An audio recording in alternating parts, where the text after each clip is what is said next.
Saudara-saudari yang terkasih, kita masing-masing pasti punya pengalaman yang indah, pengalaman yang menyenangkan, atau mungkin baru saja Anda ada suatu peristiwa yang menggembirakan. Tentunya pengalaman indah itu membekas dalam pikiran kita, dalam hati kita, dan juga kita menginginkan kalau bisa kita sering mengalami pengalaman yang bahagia. Dan ini tentunya wajar ya, bahwa kita menginginkan suatu pengalaman-pengalaman yang terus indah. Atau ada yang ingin mengalami penderitaan? Ada tidak? Misalnya pernah mengalami trauma ataupun mengalami penderitaan masa lalu, ingin dikenang, ingin mengalami lagi. Ada tidak? Tidak ada ya. Maka itu kalau ada lagu zaman lawas ya, waktu masih saya kecil sepertinya itu, lagu kemesraan. Nah itu kan menggambarkan bagaimana orang tidak mau menghilangkan kesan yang membahagiakan. Kalau tidak salah lagunya begini ya, tapi Anda mungkin bisa ikut-ikutan menyanyi ya. Kemesraan ini janganlah cepat berlalu, kemesraan ini ingin ku kenang selalu. Lanjutnya apa? Hatiku damai. Stop dulu ya. Kita bukan isinya khotbah itu ya. Tapi mau mengatakan bahwa memang hal-hal yang indah itu kita ingin alami terus. Dan rupanya Petrus, Yakobus, dan Yohanes ketika melihat Yesus berubah rupa dalam kemuliaan, pakaiannya bercahaya dan menyilaukan, dan kemudian muncul Musa dan Elia, lalu Petrus berkata kepada Yesus, Tuhan, betapa bahagianya kami berada di tempat ini. Jika Engkau mau, biarlah kudirikan di sini 3 kemah, 1 untuk Engkau, 1 untuk Musa, dan 1 untuk Elia. Jadi Petrus ingin menginap di gunung yang tinggi itu, menyediakan kemah. Walaupun Petrus nggak tahu harus cari kemah di mana, ya, cari tenda di mana. Tetapi dia bersemangat sekali supaya jangan sampai pengalaman itu kebersamaan dengan Yesus yang mulia, apalagi ada tamu-tamu luar biasa yaitu Musa dan Elia. Lalu kita bertanya pada saat ini, mengapa Yesus memperlihatkan dirinya yang berupa rupa atau transfigurasi itu? Karena hanya sekejap saja, tidak lama Yesus memperlihatkan kemuliaan dan juga ada Musa dan Elia itu. Apakah Yesus mau pamer kemuliaan? Ini loh aku, ya, mulia. Ataukah Yesus seperti main sulap, mempertontonkannya kepada para murid? Ya tentunya tidak. Yesus yang sebentar lagi akan mendaki Gunung Kalvari, yaitu mau menderita dan bahkan disalibkan. Yesus mau meneguhkan iman para muridnya. Karena apa? Para murid akan tergoncang imannya dengan menyaksikan Yesus yang selama mereka ikuti berkata-kata dengan penuh kuasa, mengajar dengan penuh wibawa, dan menyembuhkan banyak orang sakit, bahkan membangkitkan orang mati, mengusir setan dan sebagainya. Tapi mereka akan menyaksikan Yesus yang ditangkap. Yesus yang mengalami ketakutan ketika di Taman Getsemani. Dan ketiga murid inilah yang akan menyaksikan Yesus di Getsemani. Yesus melakukan ini adalah untuk meneguhkan iman mereka supaya menjadi saksi bahwa Yesuslah Mesias. Yesuslah Tuhan. Yesuslah Putra Allah yang Maha Tinggi yang diutus ke dunia. Maka itu Yesus berpesan kepada mereka, jangan kamu ceritakan penglihatan itu kepada seorang pun sebelum Anak Manusia dibangkitkan dari antara orang mati. Jadi sebelum selesai Yesus wafat dan bangkit, jangan diceritakan dulu. Mereka diberi tugas untuk menguatkan iman saudara-saudari mereka yang lain. Saudara-saudari yang terkasih, dari peristiwa transfigurasi ini, saya merenungkan beberapa poin yang saya anggap penting bagi kita, yaitu untuk merenungkan peristiwa Yesus menampakkan kemuliaan sebelum dia menderita sengsara dan wafat di salib. Yang pertama, yaitu pentingnya pengalaman akan Allah. Sebagian kita atau mungkin ya kita semua pernah punya pengalaman iman, di mana kita mengalami Allah yang hidup. Yang tidak lain adalah pengalaman akan Allah. Yaitu pengalaman akan cinta kasih Allah. Coba kita lihat dalam kehidupan kita, bagaimana Allah menyelenggarakan hidup kita. Bagaimana Allah menolong kita ketika kita berada dalam persoalan. Tuhan membuka jalan. Ketika kita sakit, Tuhan memberikan mujizat atau penyembuhan. Dan ketika kita merasa putus asa, Tuhan membangkitkan harapan kita. Ketika kita merasa sendirian, kita menyadari Tuhan menyertai kita. Dan Tuhan tidak meninggalkan kita. Inilah pengalaman iman.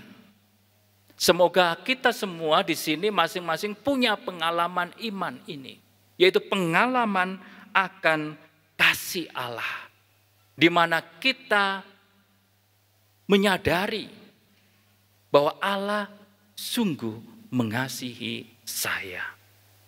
Inilah pengalaman akan Allah.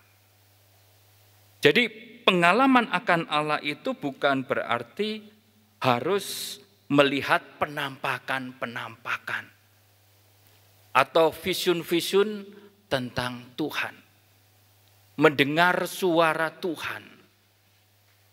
Yang seringkali ya bukan suara Tuhan, mungkin suara, ya enggak tahu suara siapa, ya suara setan atau suara diri sendiri. Atau mungkin hal-hal spektakuler dalam latihan rohani kita. Misalnya kita doa lalu merasa begitu badan kita ringan lalu terangkat ya, seperti Teresa Avila dan Yohanes Salib begitu ya. Tapi ternyata ketika kita bangun ternyata tidak terangkat kok ya. Hanya merasanya saja terangkat ya itu. Ya, saudara yang terkasih, pengalaman akan Allah itu bukan yang seperti itu. Tetapi pengalaman akan cinta kasih Allah. Di mana kita mengalami Allah sungguh mengasihi kita dan kemudian kita sendiri juga tersentuh hatinya dan kemudian sungguh mau berbalik untuk membalas kasih Allah dengan mengasihi Dia lebih lagi. Inilah pengalaman akan Allah yang perlu kita miliki. Tetapi saudara-saudari yang terkasih, bila Anda saat ini merasa belum punya pengalaman akan Allah, belum punya pengalaman iman, saudara yang terkasih, kalau Anda misalnya merasa demikian, mungkin juga bukan tidak pernah, mungkin pernah tetapi sudah dilupakan atau tidak terasa sebetulnya. Di mana Tuhan mengasihi kita masing-masing. Tetapi baiklah, kalau Anda merasa, oh kayaknya saya belum pernah punya pengalaman iman, punya pengalaman akan Allah. Baiklah, datanglah kepada Tuhan Yesus. Ambillah waktu khusus untuk membuka hati Anda kepada Tuhan. Salah satu contohnya yaitu retret. Di sini disediakan jadwal retret ya. Salah satu yang bagi Anda, bagi yang mungkin tidak pernah ikut retret, retretlah di sini, yaitu misalnya retret awal. Mengapa?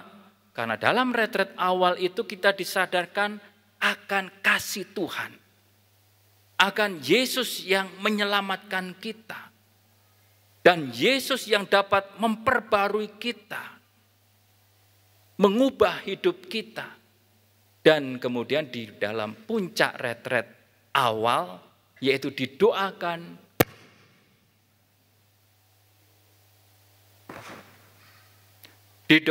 pencurahan Roh Kudus, di mana kita mengalami kehadiran Roh Kudus secara baru.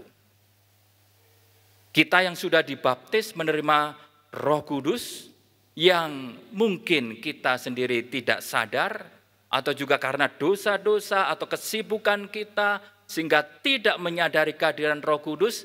Disinilah dalam retret ini kita akan diajak untuk terbuka pada bimbingan Roh Kudus. Dan banyak kesaksian yang dialami bahwa orang diubah oleh kehadiran Roh Kudus, mengalami akan Tuhan yang sungguh hidup. Poin kedua yaitu setia mengikut Yesus apapun yang terjadi. Kita sudah dipanggil menjadi pengikut Kristus. Bukan karena kebetulan kita dilahirkan dan dibaptis bayi lalu menjadi orang Kristiani. Bukan karena kebetulan. Ini adalah rahmat Tuhan. Ini adalah panggilan Tuhan. Ini adalah penyelenggaraan Tuhan, di mana kita dapat percaya kepada Tuhan. Maka kalau kita sudah menjadi orang Kristiani, setialah mengikut Yesus apapun yang terjadi. Kehidupan kita itu seperti roda yang berputar. Kadang di atas, kadang di samping, kadang juga di bawah. Di mana kita mengalami kehidupan kita tidak selalu berada di atas atau mengalami sukacita dan kesenangan. Ya, tapi juga ada saat-saatnya kita seperti roda yang menempel pada tanah yang tertekan.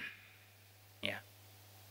Saudara yang terkasih, demikian juga perjalanan hidup kita tidak seperti jalan tol tapi tol yang bagus ya, yang mulus ya, yang jalannya lurus. Tapi jalan yang lurus itu biasanya membuat kita ngantuk sebetulnya ya. Nah, perjalanan hidup kita itu tidak selalu mulus. Terkadang juga ada lubang-lubang di jalan. Ada juga batu-batu yang besar yang perlu kita hindari, tapi juga perlu kita lindas, kita lewati. Ada kerikil-kerikil tajam yang kemudian menggemboskan, ya, menggemboskan atau menyakitkan kaki kita. Yang menggemboskan itu maksudnya ya roda kita mungkin. Nah, saudara yang terkasih, ini kehidupan kita dalam mengikut Tuhan atau juga siapapun sebetulnya tidak selalu mengalami senang, suka, ya. Tapi ada juga kesedihan, ada juga penderitaan. Dan mengikut Yesus juga tidak selalu bahwa kita merasa tenang, tetapi juga ada saat-saatnya mengalami pencobaan, penderitaan, dan salib-salib yang harus kita pikul. Saudara yang terkasih, dengan pengalaman iman yang tadi sudah saya tekankan tadi, maka kita kalau menghadapi situasi-situasi sulit, hendaklah kita melakukan faal iman, yaitu mengungkapkan iman kita, kepercayaan kita kepada Tuhan. Misalnya ketika kita menghadapi persoalan yang begitu sulit, lalu kita katakan dengan penuh keyakinan, entah dalam doa, dalam batin kita, atau kita ucapkan sendiri, saya percaya Tuhan pasti menolong saya. Saya percaya bahwa Tuhan tidak akan meninggalkan saya. Saya percaya bahwa Tuhan itu mencintai saya. Saya percaya Tuhan menyertai saya. Dan inilah ketika kita menghadapi situasi yang sulit, ini dapat kita lakukan untuk supaya kita sungguh-sungguh tetap dapat setia walaupun situasi yang sulit. Sebenarnya, saudara yang terkasih, kalau kita pernah punya pengalaman akan Allah, pengalaman iman, bahwa Allah itu baik, Allah itu penuh kasih. Sesungguhnya ya selamanya Allah itu baik, selamanya Allah itu penuh kasih. Allah tidak pernah berubah. Yang sebelumnya kita katakan Allah itu baik, lalu ketika kita mengalami pencobaan, mengalami musibah, mengalami penderitaan, mengalami harus memikul salib, lalu kita katakan, oh Allah itu tidak baik. Oh Allah itu sudah tidak punya kasih lagi pada saya. Saudara yang terkasih, bukan Allah yang berubah, tetapi kita yang berubah dalam memandang Allah. Maka saudara yang terkasih, sebetulnya kalau kita renungkan perjalanan hidup kita, maka penting retret ataupun menyendiri dalam arti merenungkan kehidupan kita, bagaimana Allah berkarya dalam hidup kita. Sebetulnya ketika kita menghadapi macam-macam persoalan itu, kita dapat melihat sesuatu yang baik yang terjadi. Maka saya ini kan orang Jawa. Saya senang dengan istilah di Jawa itu, kalau orang menghadapi musibah ataupun apapun, lalu dikatakan untung enggak begitu, ya kan? Ya, apa itu? Misalnya sampai kakinya pun patah, untung enggak mati, ya kan? Masih melihat untungnya, ya kan? Nah, saudara yang terkasih, ya ini dalam budaya Jawa, ya. Tetapi dalam iman, ya, bahwa apapun yang kita alami, ya, Tuhan pasti memberikan yang terbaik kalau kita setia kepada Tuhan. Karena itulah Paulus mengatakan dalam Roma 8 ayat 28, Allah turut bekerja dalam segala sesuatu untuk mendatangkan kebaikan bagi mereka yang mengasihi Dia, yaitu bagi mereka yang terpanggil sesuai dengan rencana Allah.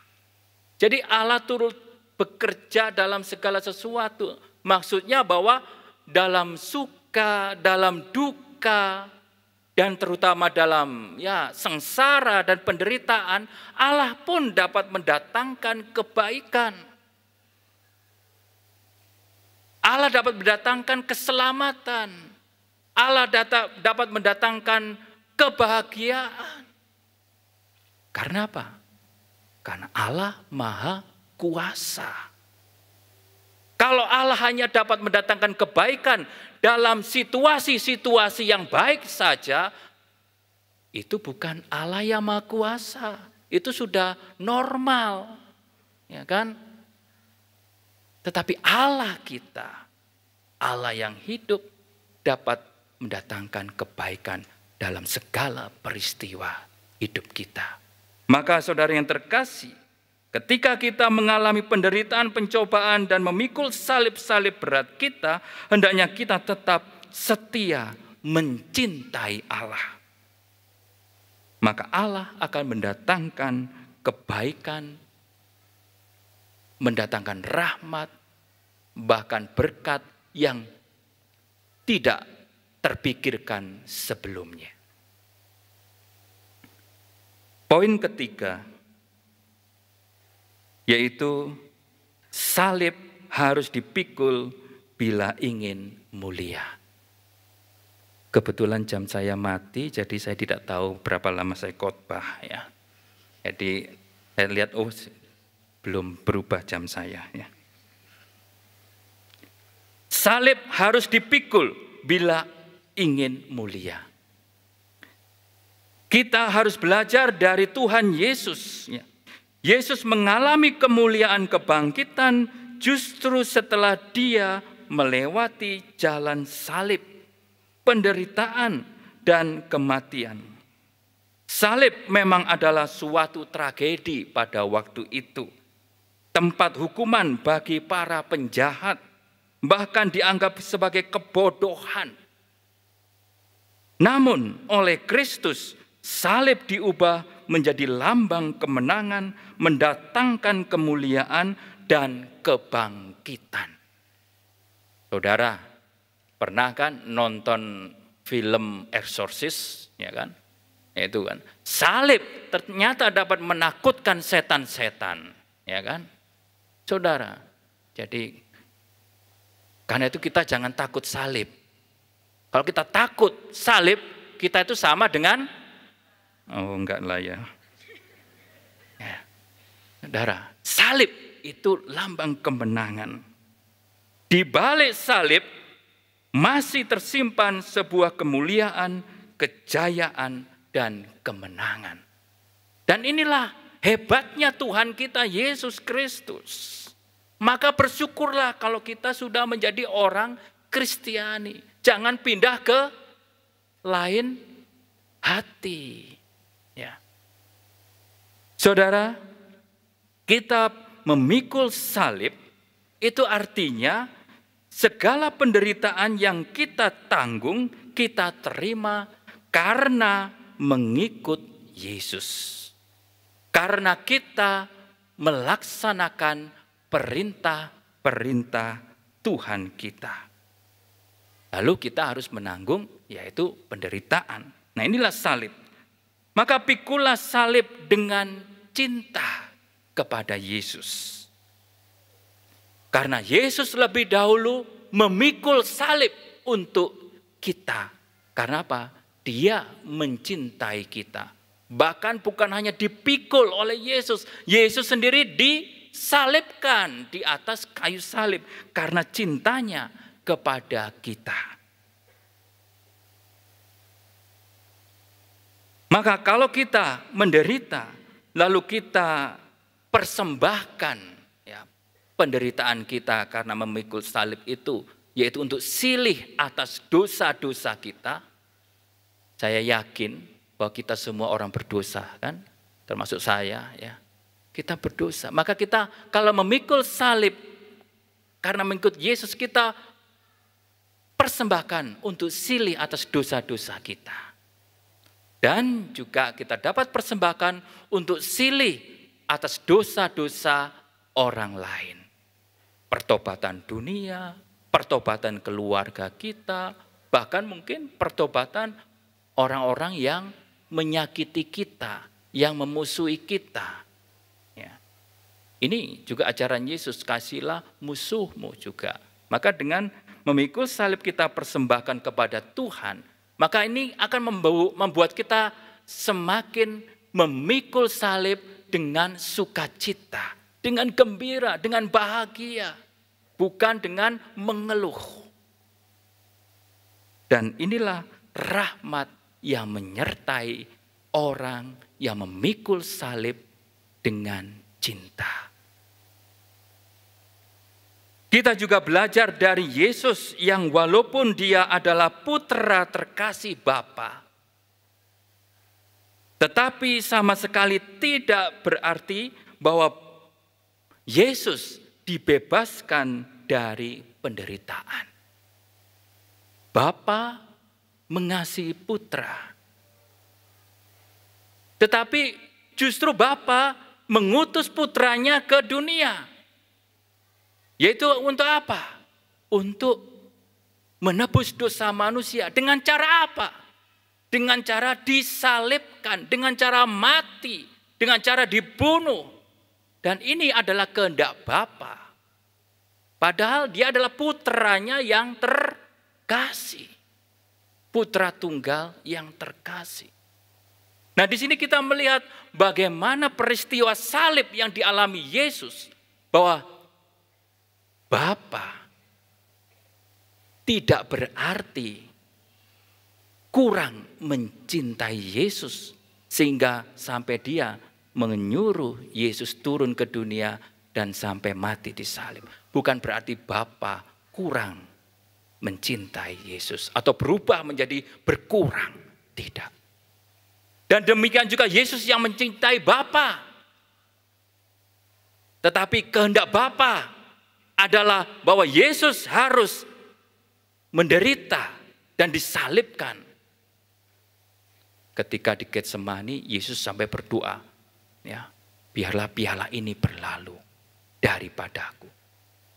Tetapi terjadilah kehendakmu, kehendak Bapa. Dan kehendak Bapa apa? Minum piala. Tidak lain adalah mati di kayu salib. Tetapi bukan berarti Yesus mengatakan atau menganggap Bapaknya, aduh Bapa ini tidak mencintai saya lagi. Tidak. Yesus tetap mencintai Bapa. Dan cintanya tetap sempurna, tidak berkurang walaupun Yesus harus menderita dan mati di kayu salib. Maka saudara yang terkasih, kalau kita juga mengalami penderitaan dan salib-salib karena menjadi orang Kristiani, bukan berarti bahwa Yesus, Bapa, tidak mengasihi kita. Bukan berarti bahwa dia meninggalkan kita. Tidak.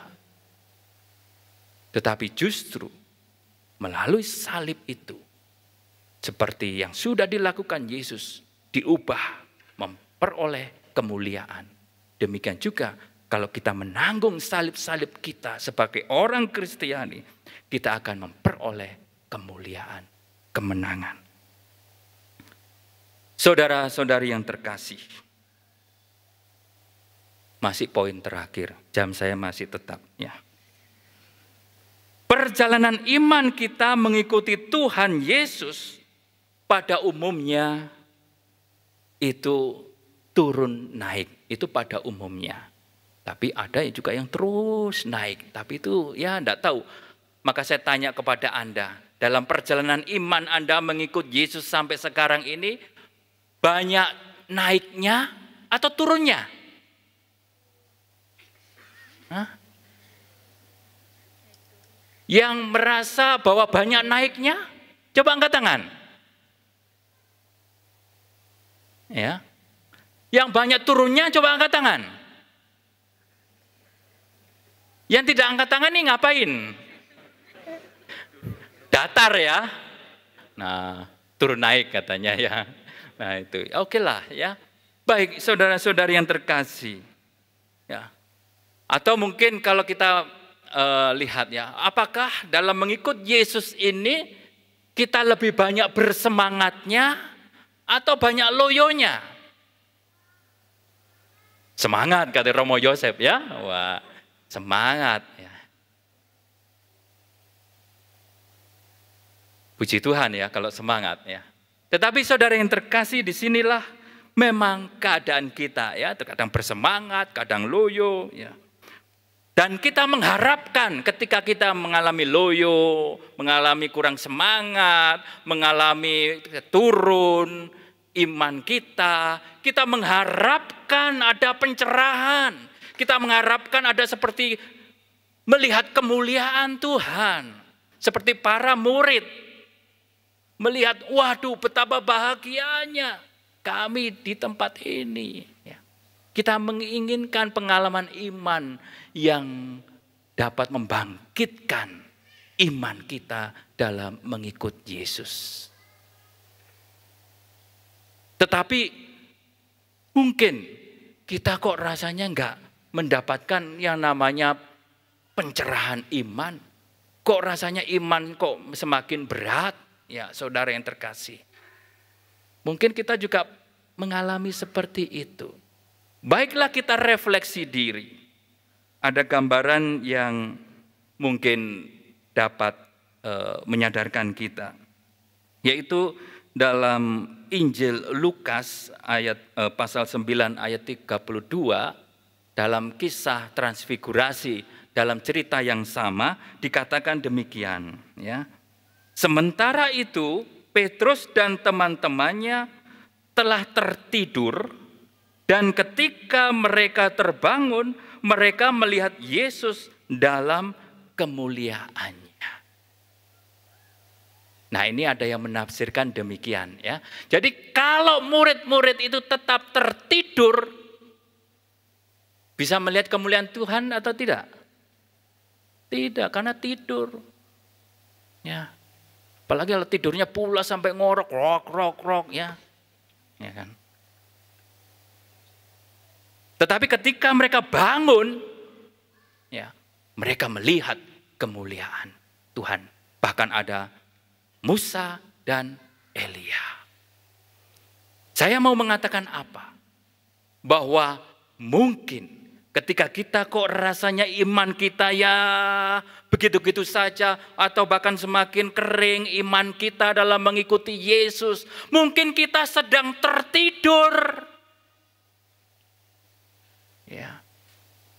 Bukan tidur fisik yang dimaksud ya. Bukan tidur pada waktu berkhotbah, ada khotbah ya. Bukan tidur pada waktu misa ya. Bukan itu yang dimaksud. Atau bolehlah itu salah satunya lah, boleh ya. Ya. Ya, jadi mungkin kita tertidur secara rohani. Memang kita mengharapkan kemuliaan Tuhan, mengharapkan iman kita hidup, tapi ternyata kita masih tidur rohani kita.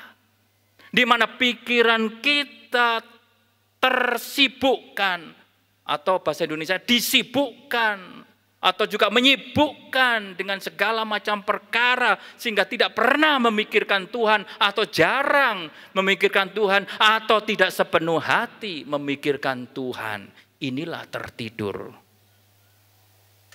secara rohani. Kalau enggak tertidur ya mengantuk lah ya, bolehlah ya. Jadi mengantuk rohani. Mengantuk rohani adalah apa? Ya seperti misalnya doa enggak semangat lagi. Sudah mulai jarang-jarang berdoa, jarang baca kitab suci, yang dahulu rajin, setelah retret kemudian rajin dan bersemangat. Tetapi kemudian lama-kelamaan mulai malas, inilah mulai ngantuk rohaninya. Mengikuti Ekaristi tidak punya penghayatan lagi. Pantang dan puasa juga kurang semangat. Melakukan kebajikan-kebajikan juga sudah hitung-hitungan, ya, hitung rugi dan untungnya. Kalau saya berbuat baik pada dia, apa untungnya? Ya, sudah mulai dagang dengan Tuhan.